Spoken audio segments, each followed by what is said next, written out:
Bueno, hoy nos metemos con una novela que es Tela marinera. Vaya que sí. El Evangelio según Luzbel, de Juan Miguel Zunzunegui. Y la misión, la misión que nos hemos marcado es intentar desenredar una historia que es que lo quiere contar Todo. todo. Absolutamente todo. O sea, toda la historia de la humanidad mezclando, pues, mitología, ciencia, filosofía, las grandes religiones, todo junto en un solo relato. Es una ambición tremenda. Sí. Y para entender el tono, creo que hay un dato sobre el autor que es clave. Ajá. Lo mencionan las notas. Zunzunegui cuenta que un infarto cerebral le cambió la vida, como si le obligara a abrir los ojos. Vaya. Y esa experiencia es que impregna toda la obra, ¿sabes? Se nota un paso de una visión, no sé, muy sarcástica y amarga de la historia a una búsqueda de paz, de compasión. Vale, eso hay que tenerlo muy en mente entonces, porque la premisa de la que parte es potente.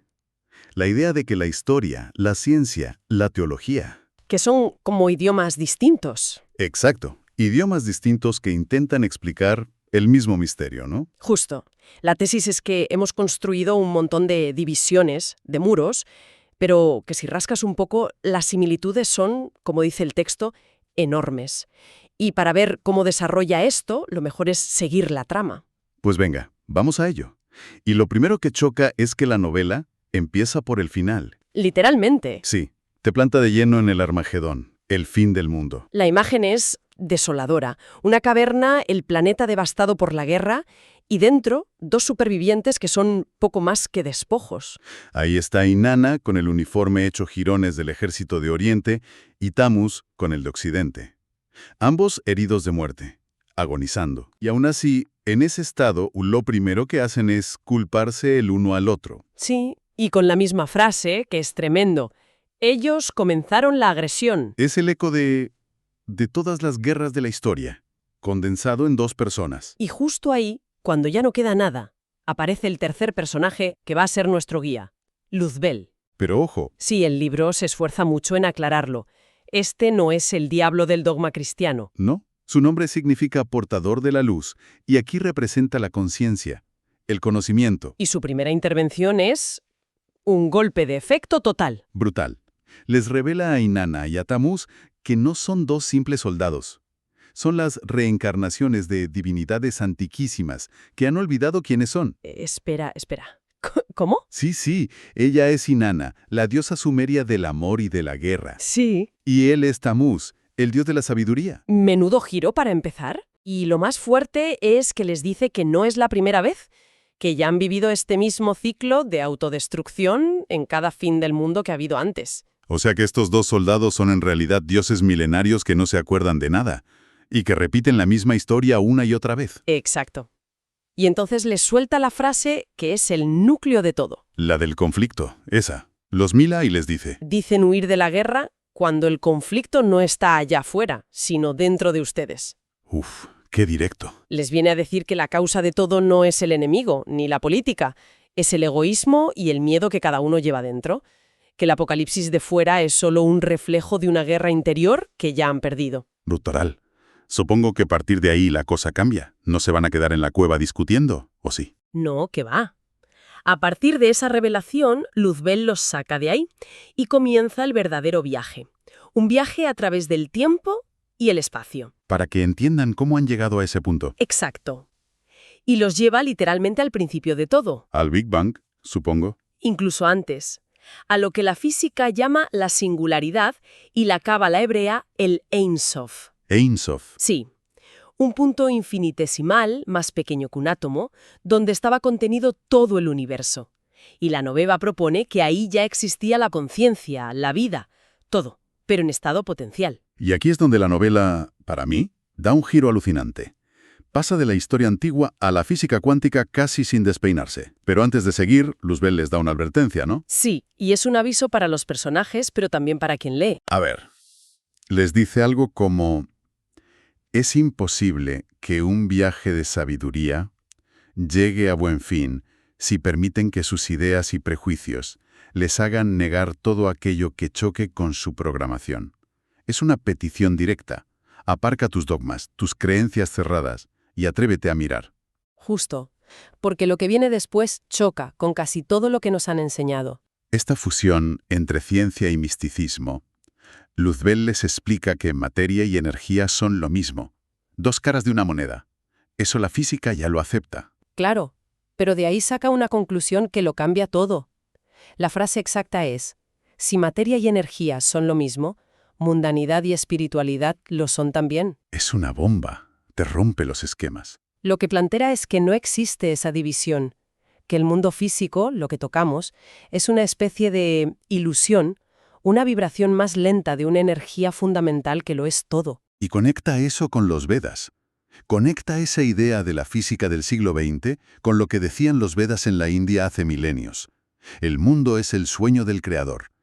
O sea que, para el autor, no hay diferencia entre, no sé, rezar en un templo y entender la ecuación EMC². Son dos caminos a lo mismo. Esa es exactamente la idea. Son solo lenguajes distintos para describir lo indescriptible. Vale, después de este viaje cósmico que te deja la cabeza dando vueltas, Luzbel los trae de vuelta a la Tierra, a un lugar muy concreto, Mesopotamia, entre el Tigris y el Éufrates, el famoso Edén, el punto de partida. Ahí nace la civilización.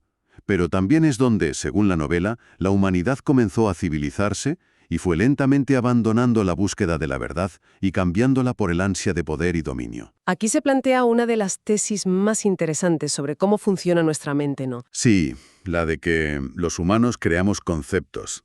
Es potentísima. El libro argumenta que inventamos cosas abstractas, los dioses, las naciones, la libertad, el dinero, y luego se nos olvida que los inventamos nosotros. Y acabamos sometidos a esas invenciones como si fueran realidades absolutas, externas. Nos convertimos en esclavos de nuestras propias ideas. Y en ese proceso, la invención de la escritura fue un paso crucial, pero no para bien, según la novela. Fue un punto de inflexión, sí. Antes, los mitos eran orales, eran historias vivas, que se adaptaban, que cambiaban. Tenían muchas interpretaciones. Pero al ponerlos por escrito, al grabarlos en piedra, el mito se congela, se vuelve rígido, dogmático. Pero a ver, la escritura también permitió conservar el conocimiento, la ciencia. El libro lo ve solo como algo negativo. No lo ve como negativo en sí mismo, sino en cómo se utilizó. El problema no es la herramienta, es el uso. Entiendo. Lo que argumenta es que con la escritura, la búsqueda espiritual se transformó en religión como sistema de control. Lo importante ya no era el significado profundo, sino la obediencia literal al texto. Y ahí nacen los sacerdotes, la casta que te dice cómo tienes que interpretar la realidad. El momento en que la conciencia, dice el texto, comenzó a adormecerse. Ahí es. Y a partir de aquí, la novela se lanza a deconstruir la historia de las religiones de Occidente y vamos, no deja títere con cabeza. Para nada. Por ejemplo, presenta la mitología hebrea como una especie de refrito de leyendas mesopotámicas mucho más antiguas. Da ejemplos concretos, además. Sí, que se basan en la arqueología y la historia. El mito de la creación del Génesis, por ejemplo, tiene paralelismos asombrosos con la epopeya babilónica del Enuma Elish. O el diluvio. O la historia del diluvio universal, que ya aparece 1000 años antes en la epopeya de Gilgamesh, con su propio Noé. Vale, esto es dinamita pura. Plantear que el Génesis es una adaptación de mitos paganos es una afirmación muy fuerte para mucha gente. Claro, pero lo presenta como parte de la lección que Luzbel les da a los personajes, apoyándose en debates y descubrimientos que son conocidos en los círculos de estudios bíblicos. Y lo usa para argumentar que no son hechos revelados, sino mitos compartidos que el pueblo hebreo adaptó dándole su propio enfoque. Exacto, un enfoque monoteísta.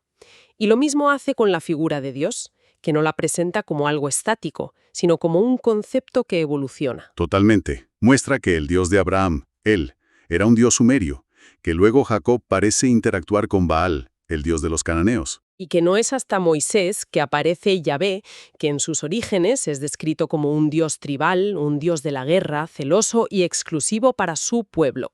Y para crear contraste, la novela pone a estas religiones de Oriente Medio frente a las filosofías de Extremo Oriente, a las que llama, y me choca el término, religiones ateas. Es una provocación, claro. Las llama así porque en tradiciones como el budismo o el taoísmo no existe la figura de un Dios creador, personal, separado del mundo. No hay un él allá arriba.